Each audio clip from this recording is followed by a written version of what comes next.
quase 6 décadas, mais precisamente a partir do ano de 1964, o Brasil viveu um dos períodos mais sombrios da sua história, deixando marcas profundas em nossa sociedade.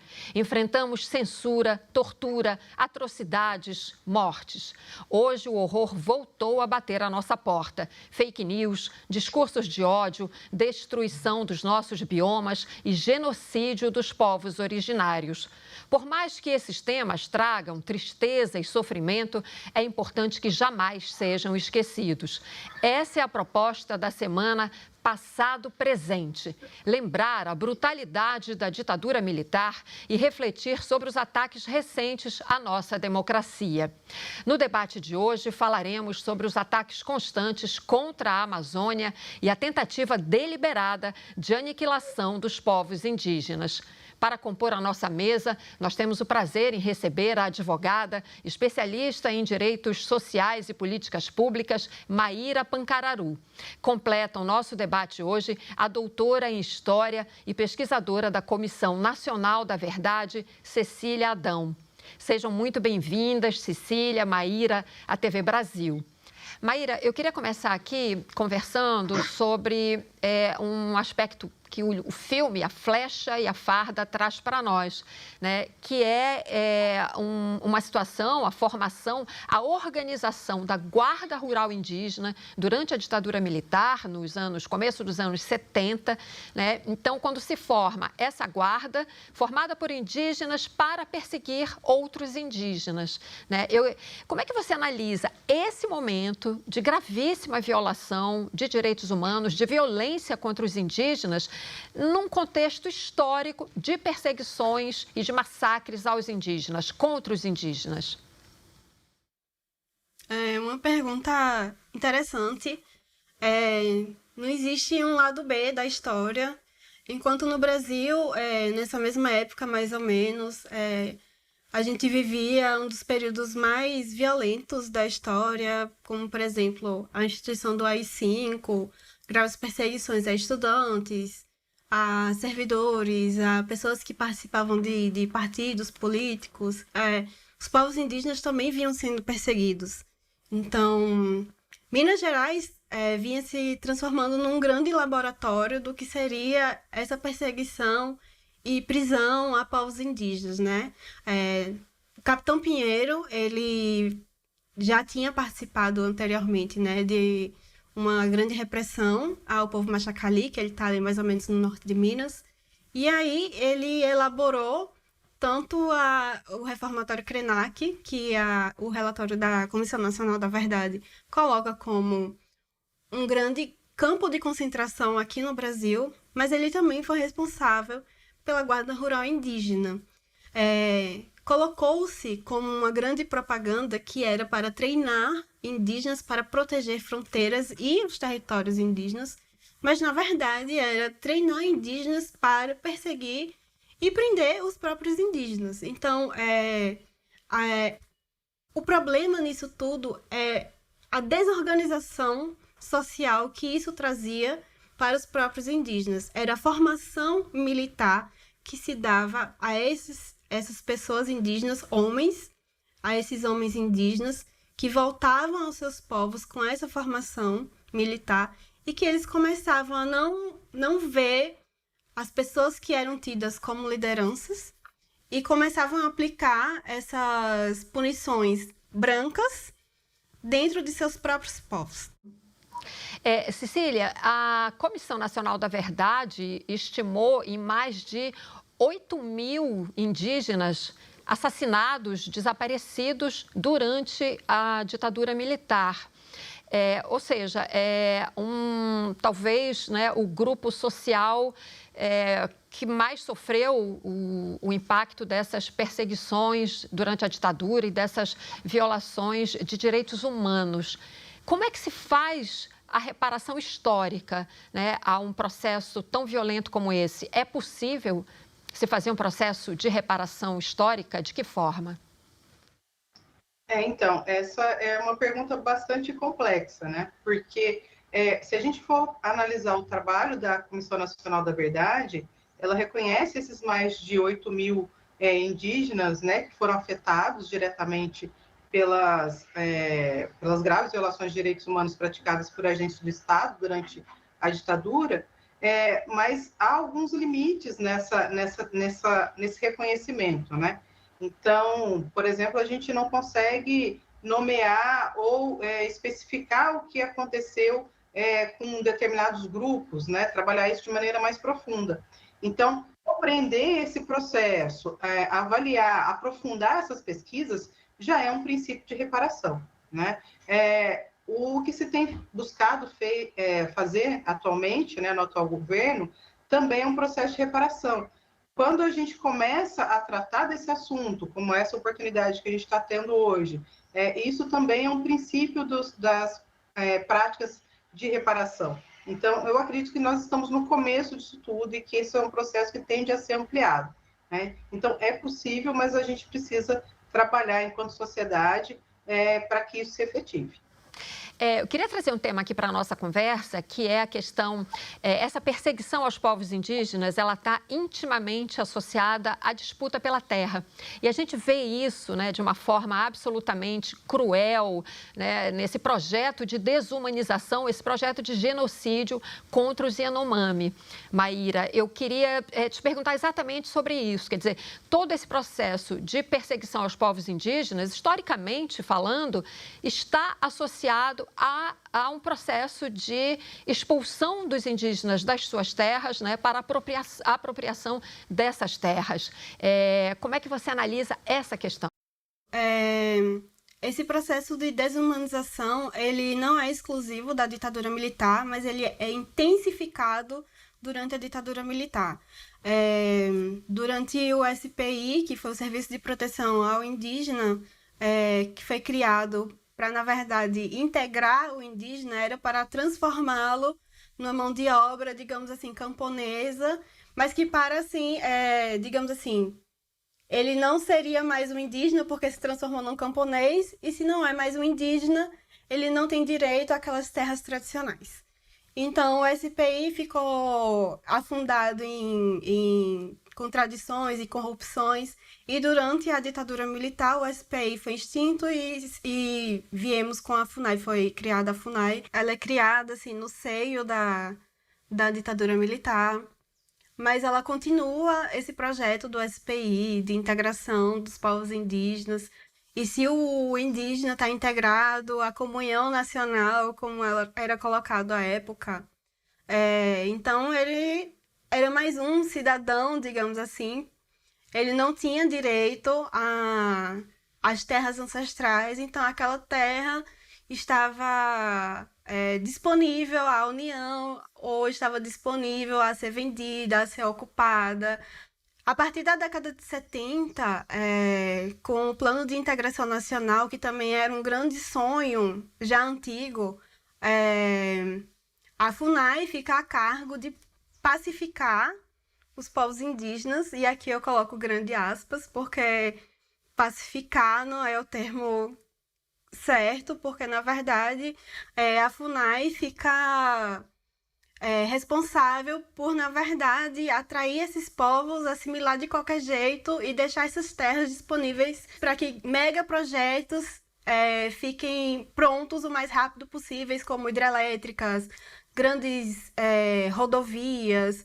Então, quem sofreu mais com isso foram os povos do norte e do centro-oeste, porque até então, no Brasil, aquela parte era tida como um grande vazio demográfico. Então, de uma certa forma, povos como os Yanomami, mas outros povos como os Waimiri-Atuari, povos como os Guarani-Kaiowá, que até hoje sofrem, e outros povos daquela região, tiveram um contato muito violento com a civilização não indígena e sofrem até hoje com esse contato, sofrem até hoje com essa violência, que mesmo com a Constituição de 1988, que restabeleceu a democracia, que colocou um ponto final tanto na ditadura militar, quanto na tutelagem, quanto no integracionismo, quanto no assimilacionismo, essa violência não acabou. Então, a gente volta para a questão da reparação. Essas graves violações continuam acontecendo, mesmo a gente vivendo hoje um período democrático no Brasil. Cecília, a gente estava falando de reparação e me parece que tem uma coisa muito importante, que é a construção da memória indígena, não só das perseguições, né, dessa violência contra os indígenas, mas também a memória da resistência indígena.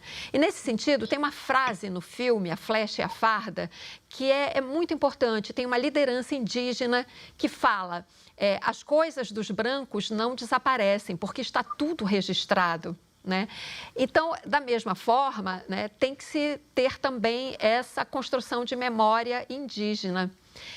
Inclusive, como eu falei, por causa da resistência que sempre houve, né, das lutas seculares desses povos. Né? Qual é a importância dessa construção de memória? É fundamental para que a gente possa estabelecer esse processo de reparação, né? Porque a memória é um dos princípios, né, um dos elementos que compõem a justiça de transição, junto com verdade e justiça. Então, verdade, memória e justiça. Então, conseguir estabelecer essa memória é um passo muito importante. E uma coisa que me chamou bastante atenção no filme, né, ao usar essa frase sobre tudo permanecer porque está registrado, a princípio se achava que essa história, né, dos grupos indígenas era uma história que havia se perdido, né? Muito porque a fala, o próprio testemunho desses grupos não era um testemunho que havia sido registrado. Então, dos elementos importantes que a gente tem desde do estabelecimento da Comissão Nacional da Verdade foi justamente a possibilidade de se levantar documentação a respeito dessas violações, né, que foram realizadas contra esses grupos, e a partir dessa documentação, esse movimento de se levantar testemunhos, né, dessas pessoas e para a partir desses testemunhos registrar essas memórias. Então, esse registro ele é fundamental e tem sido de grande importância para que mais pessoas tenham acesso, né, a essa história e para que o Estado também possa efetivar a sua parte nos processos de reparação. Maíra, tem uma outra questão fundamental nesse nosso debate, que é a do marco temporal. Né? O que é o marco temporal? A tese ruralista que está no Supremo Tribunal Federal, né? E, segundo os ruralistas, então, os indígenas só teriam direito às terras que eles ocupavam na data da promulgação da Constituição. Né? Essa tese desconsidera completamente esse histórico de perseguições aos indígenas e de expulsão das suas terras. Né? Então, qual é a importância de uma definição rápida do Supremo sobre essa tese do marco temporal? Bom, é essencial uma definição por parte do STF, porque é a luta pela vida, né? Não existe povos indígenas sem o território, sem a terra indígena, sem a terra ancestral. E é muito contraditório perceber como esses direitos às nossas terras, que a gente lutou tanto em 1987 e 88, durante a Constituinte, para tornar nossos direitos constitucionais, se virar contra nós agora com essa tese ruralista, que tenta colocar um marco temporal no texto de uma forma muito forçada, dizendo que só quem estava nas terras durante lá na data de 5 de outubro de 1988 é que tem direito até as terras demarcadas e homologadas. Então, eu como estudante de Justiça de Transição, eu como uma pessoa indígena que tem acesso a documentos, que estudo, principalmente uma pessoa indígena que vê documentos e fotos e vídeos e, enfim, imagens dos meus parentes e parentas que foram perseguidos e perseguidas, violentados, mortos durante esse período tão nefasto da história brasileira. E que eu tenho que ainda lidar, enquanto advogada, enquanto jurista, com essa tese, eu só peço, né, e faço esse apelo, não só apenas aos ministros do STF, mas a quem trabalha no Poder Judiciário brasileiro, que tem essa sensibilidade, né, que olhe para a história do Brasil e perceba que durante esse período nós também fomos perseguidos, nós também fomos vítimas. Se nós não estávamos nas nossas terras, existe um porquê. E está tudo documentado. A gente precisa ir atrás dessa documentação, a gente precisa revisitar essa história, a gente precisa fazer essa reparação. Então, que fique esse apelo, né?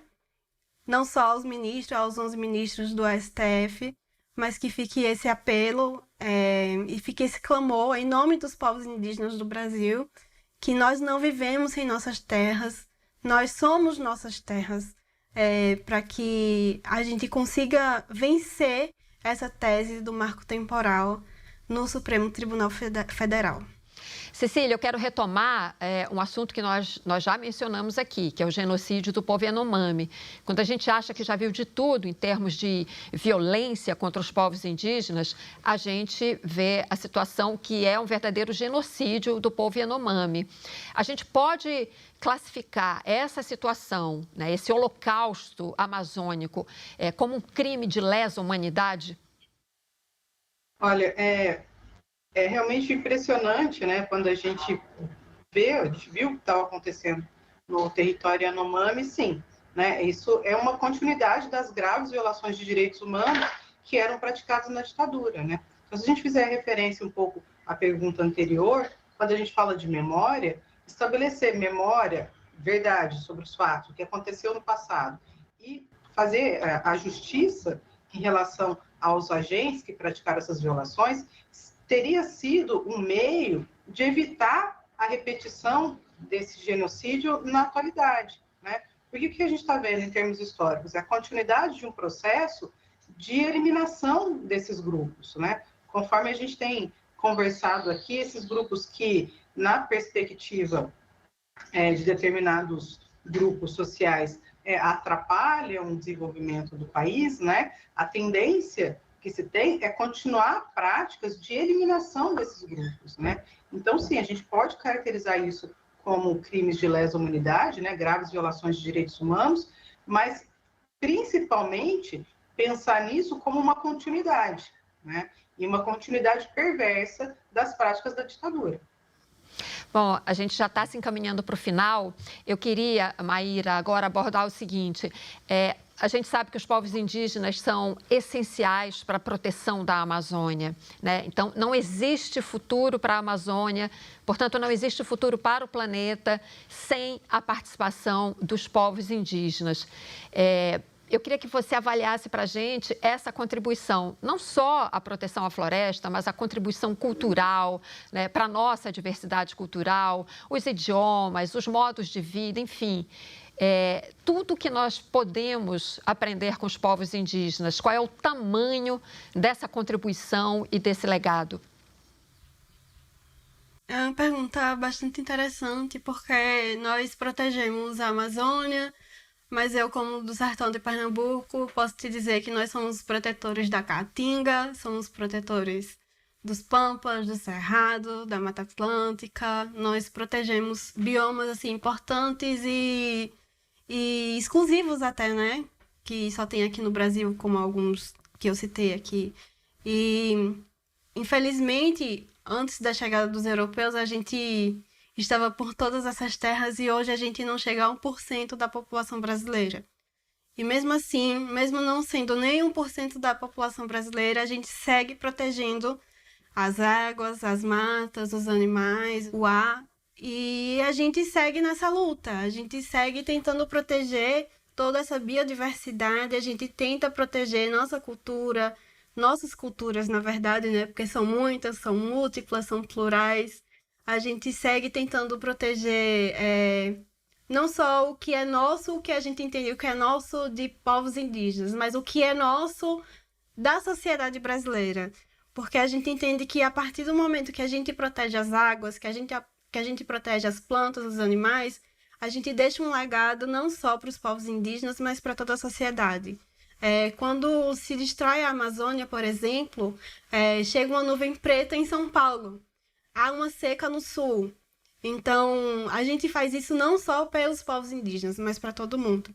Então, eu acho que o recado que a gente quer deixar para a sociedade brasileira é que juntem-se a nós. Essa não é uma luta só dos povos indígenas, é uma luta de todo mundo. Nós não somos inimigos do Brasil, pelo contrário, a gente luta por todo mundo.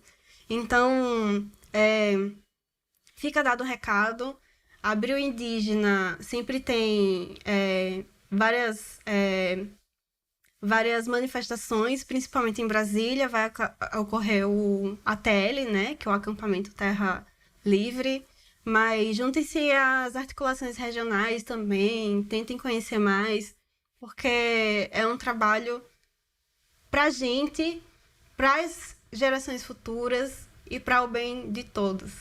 E é isso. Cecília, a gente falou muito aqui das perseguições, das violações, mas a história indígena é uma história de resistência e isso chega, né, a esse momento em que nós temos uma ministra dos povos indígenas, né, e uma presidente da FUNAI, ambas lideranças indígenas, mulheres indígenas, né? Então, eu queria que você avaliasse para a gente a importância dessas lutas que nos trazem até aqui e que nos trazem a esse comando que a ministra Sônia Guajajara disse na sua posse: nunca mais um país sem nós. Então, é isso que a gente tem como comando para o futuro, para esse país que a gente quer reconstruir? Nunca mais um país sem nós? Essa fala ela é até bastante emocionante, né? Porque se a gente pega esse cenário que a Maíra está descrevendo, né, de proteção de toda a sociedade brasileira ela tem que se perceber bastante rica justamente por possuir esses povos, né? Então, a garantia da nossa vida, a garantia da vida do planeta, passa pela manutenção da existência desses povos. Então, quando a gente pensa que a gente tem, nesse momento, lideranças indígenas em pontos estratégicos e mulheres, né? Isso é muito importante, porque a resistência ela é feminina, né? A resistência é a busca por reparação. Então, é muito simbólico e muito importante que, nesse momento da nossa história, nós tenhamos essas pessoas nesses lugares. Por quê? Porque isso passa pela manutenção da nossa vida. Aliás, a manutenção da nossa vida passa pela existência dessas pessoas e desses grupos. Então, a gente está testemunhando um momento histórico muito importante, né? Bom, eu quero agradecer imensamente a participação aqui da Maíra Pancararu, da historiadora Cecília Adão, e que trouxeram contribuições valiosíssimas para esse debate tão essencial para o Brasil, para esse Brasil nesse momento de reconstrução. Muito obrigada a vocês e obrigada especialmente a você que nos acompanhou até aqui. Você fica agora com o filme A Flecha e a Farda, de Miguel Antunes Ramos. Uma boa noite, até amanhã.